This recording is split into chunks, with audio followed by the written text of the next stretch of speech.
extraordinária. Ele formou em 83, em 82. Caminhamos juntos, paulista, casado com a doutora Jussara, musicista, formado em música sacra e médica, pai de Luísa e Laura, também encaminhando para a área de saúde. E ele está bem assistido na área de saúde. É por isso que ele está com essa mesma cara que estava há 30 anos atrás, caso que não mudou, né? Pastor Novaes é uma pessoa extraordinária. Eu tive a honra de sucedê-lo na primeira igreja batista de Inhaúma. Ele ficou lá um tempo, uns 10 anos. Depois eu fiquei 7 anos. Foi muito difícil sucedê-lo, porque a igreja estava muito acostumada com filé mignon, né?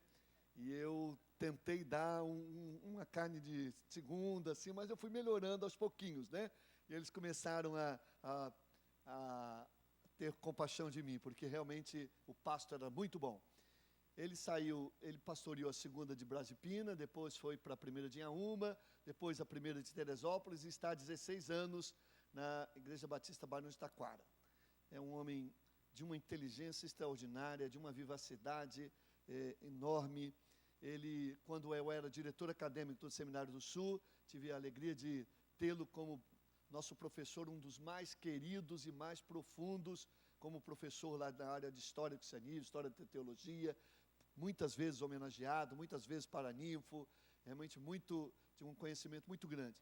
E um homem que tem uma visão crítica, mas uma crítica amorosa em relação à nossa denominação. Isso porque ele a ama.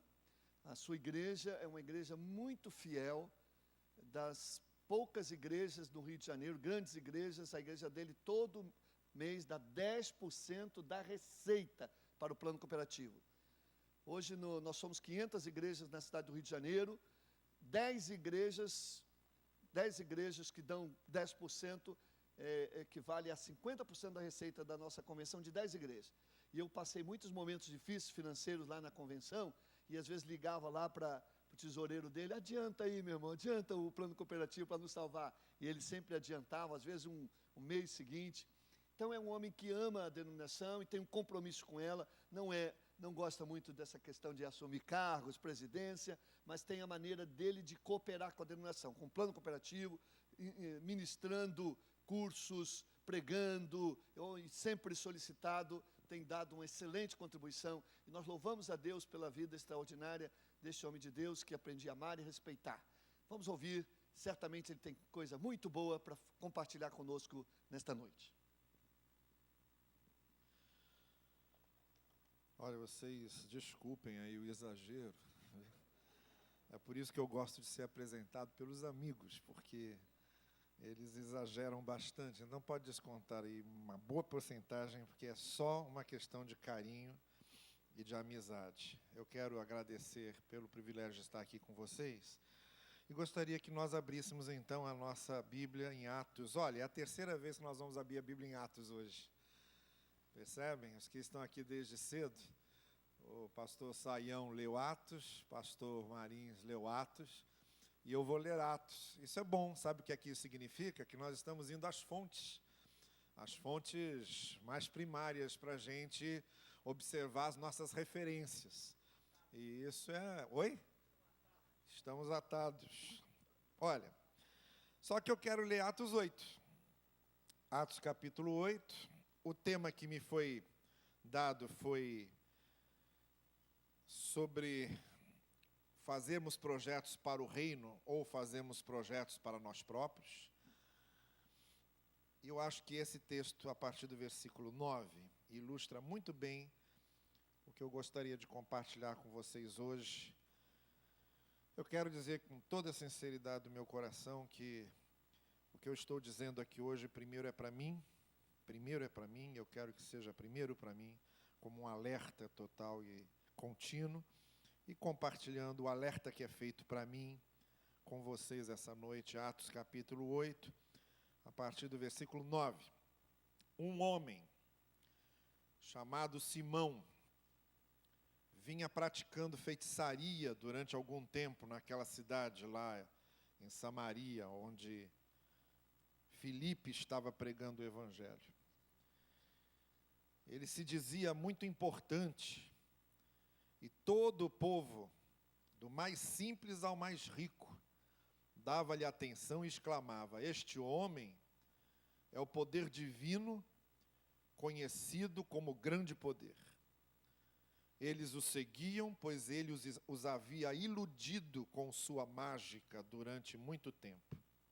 No entanto, quando Filipe lhes pregou as boas novas do reino de Deus e do nome de Jesus Cristo, os samaritanos creram nele e foram batizados, tanto homens como mulheres, e o próprio Simão também creu e foi batizado. E seguia Filipe por toda parte, observando maravilhado os grandes sinais e milagres que eram realizados. Agora, pule comigo, por favor, até o versículo 18. Vendo Simão que o Espírito era dado com imposição das mãos dos apóstolos, ofereceu-lhes dinheiro e disse: deem-me também este poder, para que a pessoa sobre quem eu impuser as mãos receba o Espírito Santo. Pedro respondeu: pereça você com o seu dinheiro. Você pensa que pode comprar o dom de Deus com dinheiro? Você não tem parte nem direito algum neste ministério, porque o seu coração não é reto diante de Deus. Arrependa-se dessa maldade e ore ao Senhor, talvez Ele lhe perdoe por tal pensamento do seu coração, pois vejo que você está cheio de amargura e preso pelo pecado. Simão, porém, respondeu: orem vocês ao Senhor por mim, para que não me aconteça nada do que vocês disseram. Tendo testemunhado e proclamado a palavra do Senhor, Pedro e João voltaram a Jerusalém, pregando o evangelho em muitos povoados de Samaria. Eu vou pedir a gentileza de você deixar sua Bíblia aberta, porque nós vamos fazer referência a algumas expressões importantes desse texto, porque afinal esse texto aqui vai dar todo o arcabouço, todo o fundamento para aquilo que eu quero compartilhar com vocês essa noite. Eu dei o tema da minha palavra hoje de venha qual reino? É uma pergunta. Qual reino que a gente está pedindo para vir? Venha qual reino? Porque vivemos tempos hoje em que a súplica do Pai Nosso, venha teu reino, súplica conhecida por todos nós, está se transformando em venha o meu reino. Porque está muito mais comum do que nós podemos imaginar, que ministros do Evangelho estão mais interessados em fazer projetos para os seus próprios reinos pessoais do que propriamente projetos para o reino de Deus. Então é por isso que eu estou perguntando, quando a gente faz essa oração, qual é o reino que de fato a gente quer que venha? Venha o teu reino ou venha o meu reino? E eu quero começar ilustrando o que é que eu estou querendo dizer aqui. Eu quero dar 3 exemplos do que está acontecendo atualmente, nos nossos dias, ao nosso redor, perto de nós, para a gente começar a perceber o que significa perseguir mais projetos para o meu reino pessoal, meu reino próprio, do que projetos para o reino de Deus. O primeiro exemplo que eu quero dar está no site de um cantor evangélico. Se você entra no site desse cantor gospel e quiser convidá-lo para cantar na sua igreja, você vai encontrar no site dele lá o seguinte, que ele cobra em média um cachê de R$34 mil por 60 minutos de apresentação, coisa que dá aí entre 8 a 10 louvores. E ele ainda pede 2 camarins, um para ele e outro para a banda. Esses camarins precisam ter ar-condicionado e banheiro. A banda é formada aproximadamente por 13 pessoas. E é necessário que haja 40 garrafas de água sem gás natural, 30 garrafas de água mineral sem gás gelada, 24 latas de refrigerante, 12 latas de refrigerante zero, 6 águas de coco, 10 latas de água Schweppes, 6 caixas de 1 litro de suco natural, 15 garrafas de Gatorade, 30 unidades de sanduíche natural, 20 unidades de sanduíche de queijo e presunto, 15 unidades de sanduíches naturais com pão integral, 2 cestas de frutas da época, 4 bandejas salgados variados, 2 caixas de bombom chocolate, 4 pacotes de biscoitos de água e sal recheados integral, 2 unidades de freezer para acomodar as bebidas e os frios, 1 unidade de um espelho tamanho corpo inteiro, 1 unidade com arara, que é o cabideiro, 2 unidades de mesa, 2 unidades de sanduicheira elétrica, 20 unidades de cadeiras e sofás, 2 pacotes com 100 unidades de copos descartáveis, 15 unidades de talheres, 4 pacotes de guardanapos, 2 unidades de lixeira, 15 unidades de toalhas de rosto e 2 unidades de banheiro químico. Eu não vou dar o nome do cantor, porque pode ter algum maluco aqui que queira convidar.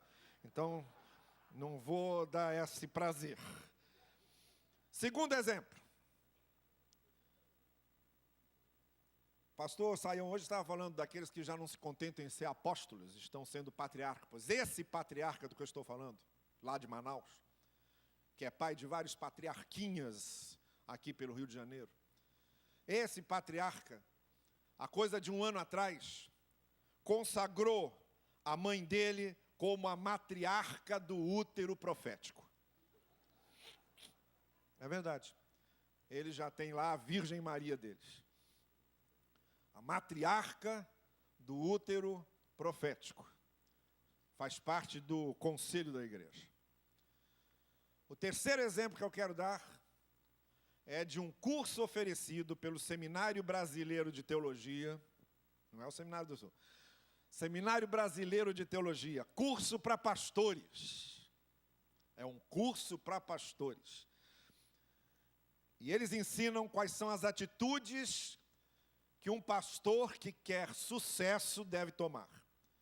Se você quer ser um pastor com sucesso, esse curso ensina que antes de abrir uma igreja, você deve estudar a região e o público-alvo, se o local for pobre, usar a distribuição de lanches e o sorteio de cesta básica para atrair as pessoas. Segundo, para ser eficiente, é necessário que você se alimente bem, se exercite. Quando tiver a administrar por muito tempo, deve evitar sexo nos 4 dias anteriores. Outro fator determinante para o sucesso é pregar conforme a vontade do público. Em geral, pessoas mais pobres tendem a gostar de ver coisas sobrenaturais, como sessões de exorcismo, e ouvir o pastor falar em línguas estranhas. O curso ensina uma técnica usada por empresas de produtos de consumo que atraem o consumidor por meio de vendedores que vivem no mesmo bairro dele. Como obter subvenções do poder público e como convencer os fiéis a pagarem o dízimo. Projetos para multiplicar a quantidade de membros e de caixa da igreja em até no máximo 90 dias. E o curso também, para quem se interessar, pode ser encomendado no site www.cursodepastor.com.br ou por telefone, custa R$ 450 e deve ser feito com uma antecedência de 90 dias. Os interessados é só escreverem para lá. Olha, esses são exemplos modernos do que é que está acontecendo. Venha o meu reino. Venha o meu projeto de reino. Mas eu acho que esse texto que nós lemos é um outro exemplo muito bom disso. E é justamente o texto que eu quero usar essa noite para que nós reflitamos aqui. Vamos fazer 2 coisas. Primeiro, eu quero fazer uma análise rápida desse texto. Nós compreendermos esse texto em alguns dos seus pontos mais destacados e depois eu quero tecer algumas reflexões com a aplicação desse texto para a nossa realidade hoje. Então, por isso eu pedi a vocês que mantivessem suas Bíblias abertas. Então, vamos voltar lá a Atos 8 e vamos ver aqui algumas coisas. Primeiro, nós temos aqui um personagem chamado Simão, que o texto apresenta como alguém que possuía uma vida voltada para as mágicas, para as artes mágicas, para a feitiçaria. Ele era uma espécie de pajé do lugar onde ele morava, de milagreiro, de mágico no lugar onde ele estava. Respeitado por toda a cidade. E o texto diz que ele era chamado de, não era só alguém que tinha poder, ele era chamado, o apelido dele era o grande poder. A expressão está indicando algo mais ou menos como se ele fosse um pouquinho só abaixo de Deus. Era assim que ele era reconhecido em Samaria e respeitado, você viu no texto, por pessoas de várias faixas, dos mais ricos até os mais pobres. O grande poder. Parte da literatura patrística costuma vincular Simão com o início do gnosticismo, que foi uma heresia que teve maior influência no segundo século. Mas eu acho particularmente isso um exagero. Talvez a gente encontre em Simão alguns pensamentos que depois acabam coincidindo com algumas heresias ali. Mas Justino Mártir, que escreveu no século II, pelo menos em 2 livros de Justino Mártir, um chamado Apologia e outro chamado Diálogos, ele diz e afirma que Simão era venerado pelos samaritanos por possuir o poder de um Deus e por ser confundido com um Deus, ou por ser tratado como um Deus. O testemunho de Lucas é que os samaritanos, é isso que Lucas diz, o seguiam, pois ele os havia iludido com sua mágica. Preste bem atenção nessa expressão, ele os havia iludido com sua mágica, porque a expressão grega que Lucas usa aí é xestakemai. É de onde vem a nossa palavra êxtase. Quando Simão agia, ele provocava êxtase nas pessoas. Elas ficavam maravilhadas com ele. A ideia do texto é de que elas eram fascinadas por ele, elas eram fascinadas por sua mágica, elas eram fascinadas por seu carisma, elas eram levadas ao êxtase, isto é, elas perdiam o equilíbrio racional e se entregavam às experiências emocionais mais estáticas. Eu me lembro uma vez quando minha filha Luísa era pequenininha e nós fomos ver um show de mágica. Era um mágico que fazia muitas coisas. E a gente que é adulto, a gente vê aquelas mágicas e a gente fala, é claro que tem um truque por trás disso. Então a gente acha bonito. A arte para a gente é de como é que o mágico consegue enganar nossos olhos. Mas a menina ficou extasiada. A menina virava para mim e dizia eufórica, pai, você viu aquilo? Viu como é que ele fez aquilo? A menina em êxtase.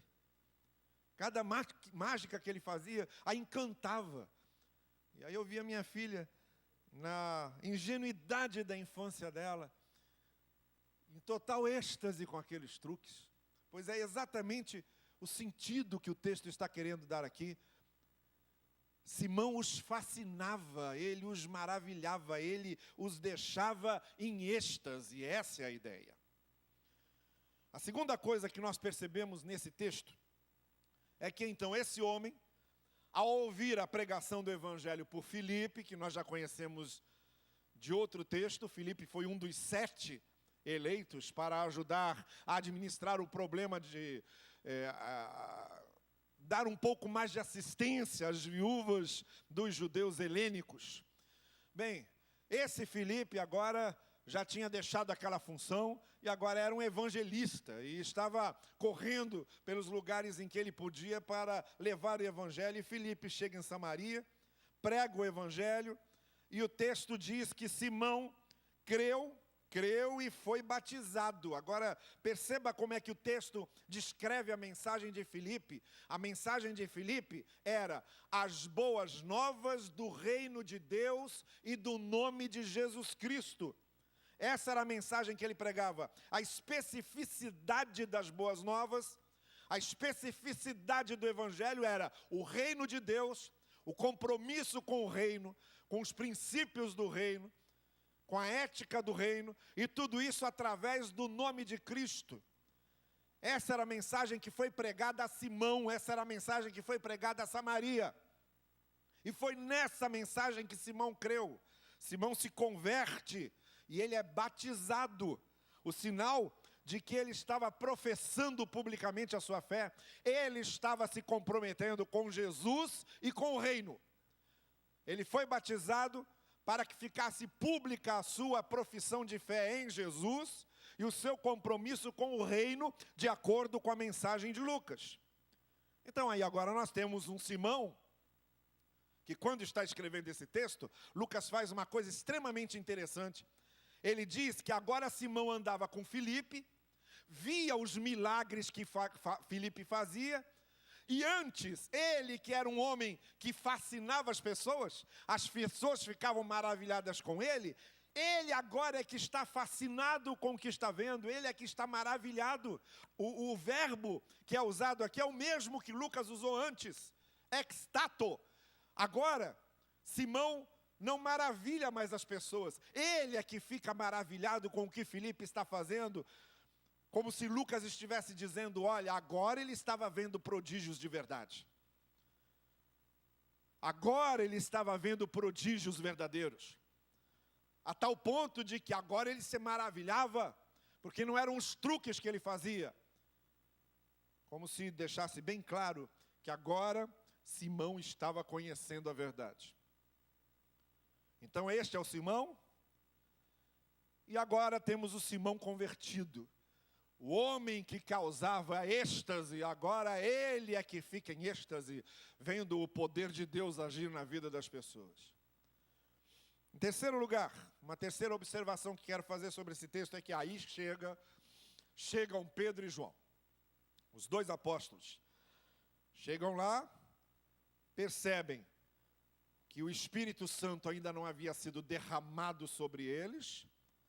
Eles tinham sido batizados apenas em nome de Jesus. Isso está num trecho que nós saltamos aí, viu? Entre o verso, do verso 17 até o versículo que vem um pouco antes ali, entre o verso 14 e o verso 17, você tem a chegada de Pedro e João, a descoberta de que aquele grupo de Samaria foi batizado só em nome de Jesus e não conhecia o Espírito Santo, e o Espírito Santo descendo sobre eles.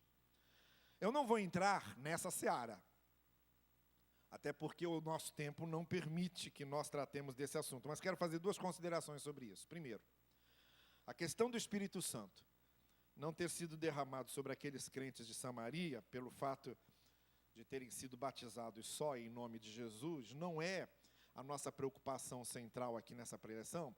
Por isso é que eu pulei propositadamente esse trecho. Não é o nosso assunto aqui. Mas a segunda observação que eu faço é que, assim como o Espírito Santo tem liberdade para derramar o Espírito, para ser derramado de forma visível em alguns momentos, em outros momentos ele resolveu agir de forma diferente. Se há uma coisa que esse texto nos ensina, é que nós não conseguimos enquadrar o Espírito. Para mim fica muito claro que, por exemplo, na casa de Cornélio, Cornélio se converte, é batizado e falam línguas. Depois o mesmo Filipe, que esteve em Samaria, encontra-se com o etíope, evangeliza o etíope se converte, é batizado, mas nada acontece. E, nesse texto, aqueles samaritanos se converteram, foram batizados, o Espírito é derramado sobre eles, mas não há fenômeno de línguas. Estão percebendo como não há um padrão? Em nenhuma dessas narrativas há um padrão.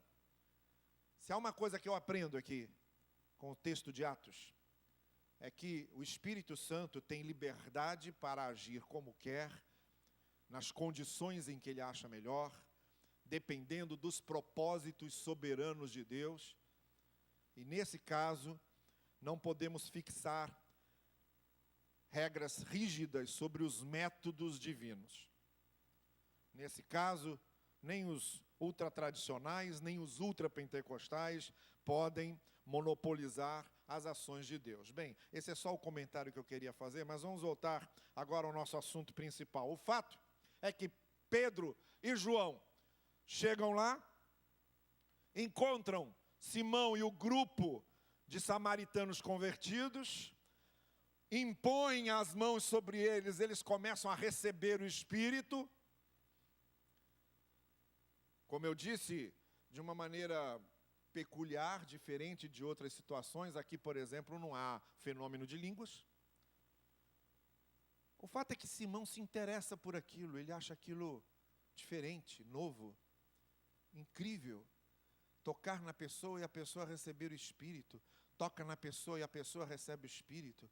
Toca na pessoa e a pessoa recebe o Espírito. Aconteceu com ele, ele foi olhando as outras pessoas. E aquilo foi movendo o coração dele. Aí ele chega para Pedro e oferece dinheiro para comprar aquele poder.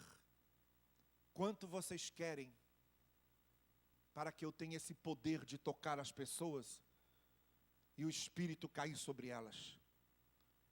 Estão percebendo como Simão raciocinava? Dinheiro e poder.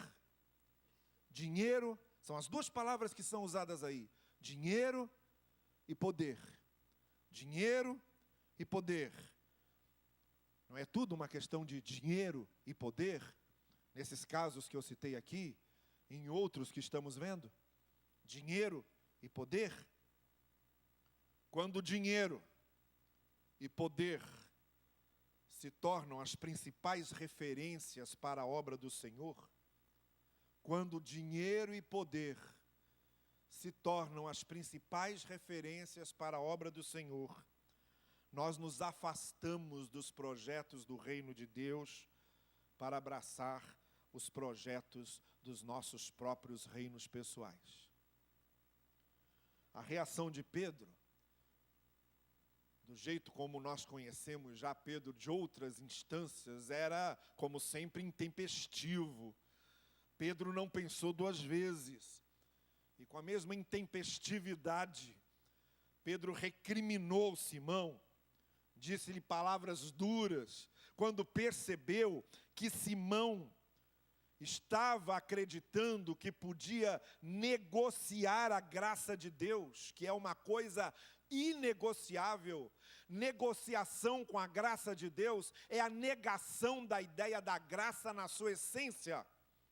Simão queria negociar a graça de Deus, transformando a graça de Deus, que age como quer, age quando quer, age da maneira que quer, independente dos méritos, independente dos merecimentos, independente dos moldes que nós formamos, independente dos padrões que a igreja cria. A graça de Deus age independente de qualquer coisa. Simão queria negociar com essa graça, queria enquadrar a graça numa questão de dinheiro e poder. Não foi à toa que Pedro denuncia aquela oferta de Simão como abominação diante do Senhor. Pereça você com seu dinheiro. E ele diz: a única coisa que pode tornar alguém um verdadeiro e autêntico representante de Deus é quando ele é fiel à ideia da graça. Estão entendendo o que eu estou dizendo?